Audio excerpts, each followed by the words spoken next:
Olá, futuros funcionários da UFV.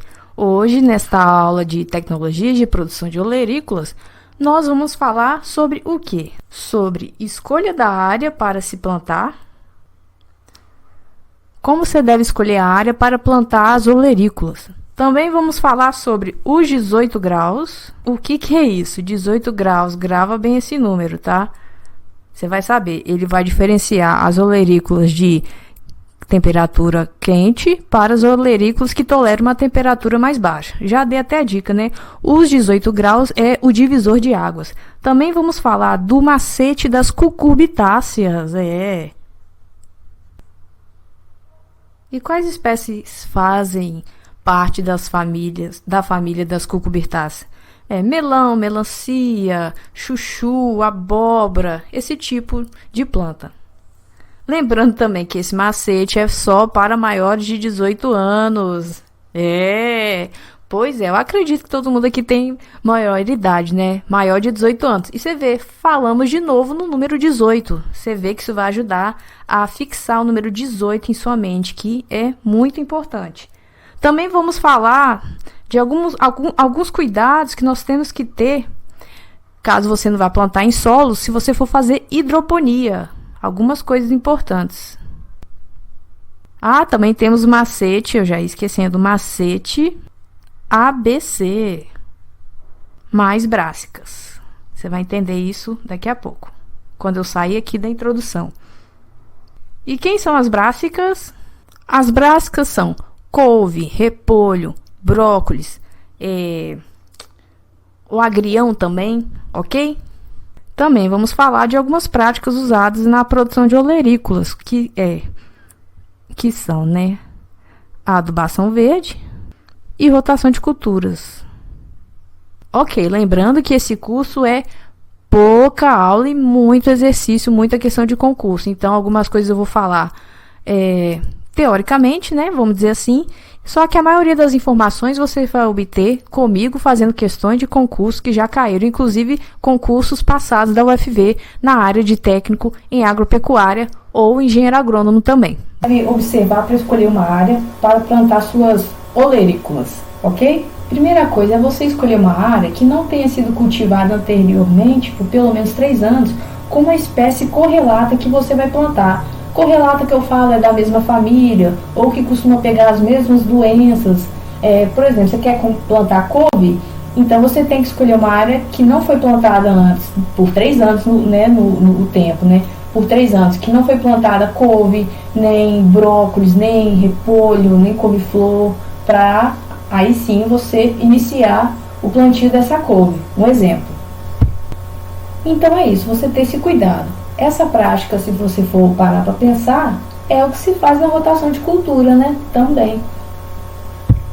A segunda coisa a ser observada é até um pouco óbvia, não só para olerícolas, como qualquer outra espécie, é você não plantar, você deve plantar em um local que não seja trânsito de pessoas, nem de veículos, que possam trazer insetos ou inóculos de patógenos, Isso aí é óbvio que você tem que ter esse cuidado com qualquer espécie. Vou escrever aqui bonitinho para você. Muito bom. Agora, o terceiro passo, que também é óbvio, é sobre a água. A água, ela deve ser livre de patógenos, de inóculos que possam afetar a cultura. Agora eu vou mudar um pouquinho a ordem aqui. Antes de falar dos macetes, eu vou falar da hidroponia. Se você não for plantar no solo propriamente dito, falando eu quero usar hidroponia. Quais os cuidados que você deve ter? Tem se falado muito em adubação orgânica, não é, gente? Mas na hidroponia, a gente deve ou não usar matéria orgânica? Pois é, gente, a resposta é não. Por que é não? Porque, gente, a matéria orgânica, ela aumenta a possibilidade de contaminação por patógenos. Você não sabe o que tem ali exatamente na matéria orgânica, não sabe de onde ela veio, Além de mais, ela dificulta a lavagem das raízes, A passagem da água, hidroponia, você sabe, a água passa correndo nos caninhos lá, Dificulta a lavagem das raízes, enfim. Então, mas o principal também é maior possibilidade de contaminação por patógenos. Por isso, não se deve usar matéria orgânica na hidroponia. Se você reparar, já visitou algum cultivo hidropônico, você deve ter reparado que não se usa matéria orgânica, se usa realmente os fertilizantes químicos. A vantagem é que não há lixiviação como no solo, eles são colocados na quantidade ideal. Eu particularmente gosto muito. Então tá, se não se pode usar matéria orgânica, pelos motivos que eu falei agora, como resolver isso? O que usar no lugar da matéria orgânica, o que usar como substrato na hidroponia? Tá aí justificado. Então como é que a gente vai resolver isso? Porque a planta precisa, né, de um substrato. O que a gente usa no lugar? A gente usa vermiculita. Vocês estão entendendo a letra? Vai melhorar. Quanto mais eu escrever aqui, vai melhorar. Usa vermiculita, também pode usar areia lavada, perlita e algodão hidrofílico. Olha a fotinha dele aí para vocês. Pronto, problema resolvido. Sobre hidroponia, é isso que é importante saber. Ok, chegou a hora de eu falar dos 18 graus, né? É o seguinte, o 18 graus é o divisor de águas, de plantas, né? Não é de águas, né? De plantas, para definir quais hortaliças são de clima quente e quais são de clima frio. 18 graus, o marco é ele. Obviamente, as de clima frio se desenvolvem de 18 graus, melhor, né? De 18 graus para baixo. E a de clima quente se desenvolve melhor de 18 graus para cima. Mas, o que acontece se as plantas, as hortaliças de clima frio ficam muito, mas muito abaixo do ideal? Porque é 18 graus para baixo, só que nem tão baixo, né? Não é para pôr as hortaliças no gelo. É 18 graus até uns 15 graus aqui atrás, assim mais ou menos, né? As de clima frio. Mas se elas ficam muito abaixo desse limite de 15 graus, o que acontece aqui? Acontece o seguinte, mesmo sendo hortaliças de clima frio, elas aumentam o ciclo cultural e de produtividade, ou seja, demora a ficarem prontas para a colheita, demora a dar o retorno econômico para o produtor. E se for muito baixa, né, como é o que a gente está falando aqui, muito frio, o que acontece? Promove indução ao florescimento, no caso de hortaliças bienais, né? E o nosso interesse é, por exemplo, florescimento. A gente não quer comer a flor da cebola, nem a flor da beterraba, não é o nosso interesse. Então não é interessante para nós que elas sejam induzidas ao florescimento. É claro que existem exceções, por exemplo, o morango é um fruto da flor, então ele se interessa ter o florescimento. E no caso aqui das hortaliças de clima quente, se elas forem mantidas nesse clima quente, só que muito quente que eu falo é acima dos 30 graus, o que acontece? Bom, acontece o seguinte, elas apresentam redução do ciclo natural. Ah, isso é bom então? Não é. Porque tem reflexo na produtividade, a produtividade ela cai, porque é tudo feito muito às pressas, né, muito rápido, né? E também cai, como consequência, cai a qualidade da estrutura comercializável, né? Não fica aquele legume bonito, enfim. Sem falar que ela pode sofrer injúria por calor. Não tem só de frio, tem por calor também, escaldadura é o nome. Então não é interessante. Nada em excesso é bom, né, gente? Pode cair na sua questão. Hortaliças de clima quente se desenvolvem em temperatura ideal de quanto? Aí você sempre vai ter o 18 lá no meio, 18 para cima, e a de frio, 18 para baixo. Não esqueça esse número, 18 graus, ok? Precisa escrever o que acontece se ficar muito fora da faixa ideal delas? Tá, vou escrever aqui. Ok, vou ler aqui para você. Por que é ruim manter as plantas muito acima da sua temperatura ideal, mesmo sendo uma hortaliça de clima quente? É ruim porque a redução do ciclo natural com reflexo na produtividade e na qualidade da estrutura comercializável. E também sofre injúria por calor, escaldadura. É isso que acontece. Não faz isso não, menino. Perfeito, é isso aí que acontece. Então mantenha sempre na faixa de temperatura ideal. Agora sim, o macete das cucurbitáceas. Esse macete é para quando perguntar assim, quais são as hortaliças de clima quente, como a gente viu agora há pouco. Você tem alguns exemplos, né? Então é o seguinte, clima quente lembra verão, praia. O que você vê na praia? As mulheres de biquíni cavadinho, mostrando as bundas. E o que tem no meio da bunda? É isso mesmo que você tá ouvindo. Oi! O que tem no meio da bunda? Algo que começa com C e termina com, né? Enfim. Então, cucurbitáceas são plantas, são hortaliças de clima quente. Então, ó, lembra, ó, melão, melancia, mulher melão, mulher melancia. Entende? E as cucurbitáceas, que é melão, melancia, chuchu, são hortaliças de clima quente. Caso pergunte na sua prova exemplos de hortaliças de clima quente. Pois é, o macete é esse. Agora tem o macete ABC mais brássicas. Esse aí é qualquer idade, tá? Pode utilizar esse macete, ter conhecimento dele. Agora o macete ABC mais brássicas. Esse macete, então, é para lembrar a você exemplos de hortaliças de climas frios, onde ó, o A, B, C. O A é de alface, que é de clima frio. O B é de beterraba, também gosta de um friozinho. E o C é de cebola.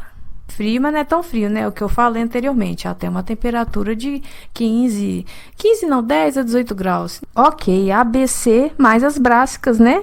Que são, vou até pôr esses dois tracinhos para não escrever de novo. Quem são as brássicas? Relembrando novamente, couve-flor, brócolis, essas espécies aí. Então, esse macete aqui é para lembrar as hortaliças de clima frio, caso peça na sua prova.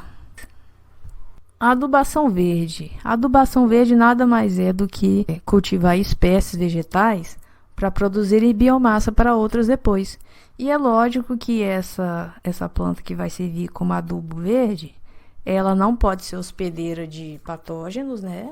E ela também não pode ser muito exigente em nutrientes, senão vai ter um gasto enorme para produzir o adubo verde. Lembrando que a adubação verde é muito usada para adicionar nitrogênio à cultura. Lembrando que o nitrogênio é um macronutriente muito demandado nas plantas, né? Em especial no tomate. Agora sobre a rotação de culturas. Lembrando que uma fase da rotação de culturas também é o pousio.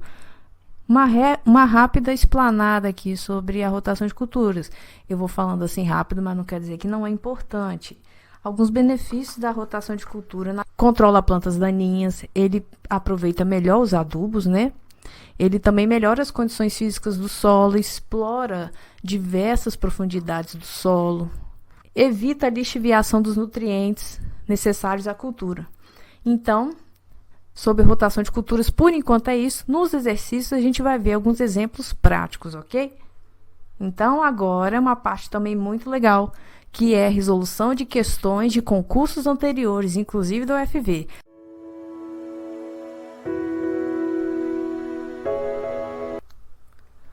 A rotação de culturas consiste em alternar o cultivo de hortaliças de famílias botânicas distintas, diferentes, na mesma área, para auxiliar o controle de doenças, insetos e plantas daninhas. Por esta técnica, a técnica de rotação de culturas, em uma área recentemente cultivada com melancia, poderia ser plantada em seguida a cultura de... Então lembra que nós falamos que quando você planta uma espécie de determinada família, se você adotar a rotação de culturas, a próxima cultura tem que ser totalmente diferente, de outra família de preferência para garantir? É esse um dos critérios que a gente usa. Então, vamos aqui com base na família botânica. A melancia, como a gente sabe, é da família das cucurbitáceas. Lembrando que as cucurbitáceas são hortaliças de clima quente, que se dão bem em temperaturas acima de 18 graus. Então, como tem que ser uma cultura totalmente diferente, com características totalmente diferentes, vamos ver aqui se tem... Vamos eliminar as culturas que são da mesma família. Ver se a gente encontra aqui. O pepino. Vamos aqui na letra B. Pepino é de qual família? Cucurbitácea também. Então é uma planta, é parente, não vai dar não. Chuchu também é da família das cucurbitáceas. Abóbora também. Ok, sobrou pra gente o pimentão e o maxixe. Mas olha só, o maxixe eu deixei para depois, porque às vezes você pode não conhecer. Mas o maxixe também é da família das cucurbitáceas. Tá, todo mundo aqui é da mesma família. Como tem que ser uma planta, uma espécie totalmente distinta, a nossa opção aqui é o pimentão. Pimentão é a resposta certa. É uma boa opção para se plantar numa rotação de culturas depois da melancia. Porque é outra família, completamente diferente. É a família das solanáceas, a mesma do tomate, da berinjela. Resposta, letra E. Entre as anomalias fisiológicas que acometem a cultura do tomate, aquela provocada pela deficiência de cálcio e que aparece nos frutos é denominada de...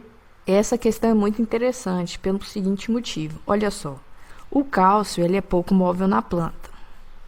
E o que isso quer dizer? Quando um nutriente para a planta é pouco móvel na planta, quando há deficiência dele, o primeiro lugar onde vai se manifestar a deficiência dele é no ápice da planta, porque ele é pouco móvel, entendeu? Então, você usando esse raciocínio, você faz essa questão e faz qualquer outra questão sobre qualquer cultura. Você só tem que saber se o elemento é móvel ou não na planta. Então, repetindo, se ele for pouco móvel na planta, a sua deficiência vai se manifestar no topo da planta, que pensa bem, é mais difícil ele chegar lá em cima. Se ele for muito móvel na planta, a sua deficiência vai se mostrar na parte de baixo da planta. Perfeito? No caso do cálcio, ele é pouco móvel, então, quando há deficiência dele, não tem cálcio suficiente para chegar lá em cima. Logo, a doença, a anomalia que vai acometer, no caso do tomate, poderia ser qualquer cultura, vai ser algo lá em cima. Então, vamos ver aqui nas alternativas se tem alguma doença que faça menção ao topo da planta. Olha aqui, já tem a letra A, podridão apical. Viu? Então, é essa a resposta. Sem medo de ser feliz, pode marcar a letra A. Você quer que eu escreva o raciocínio aqui para você? Então tá, vou escrever. Perfeito. Sabendo disso, você vai conseguir qualquer questão desse tipo. Se quiser mandar no chat, no e-mail aí, para fazer mais videoaulas de exercício, pode falar aqui.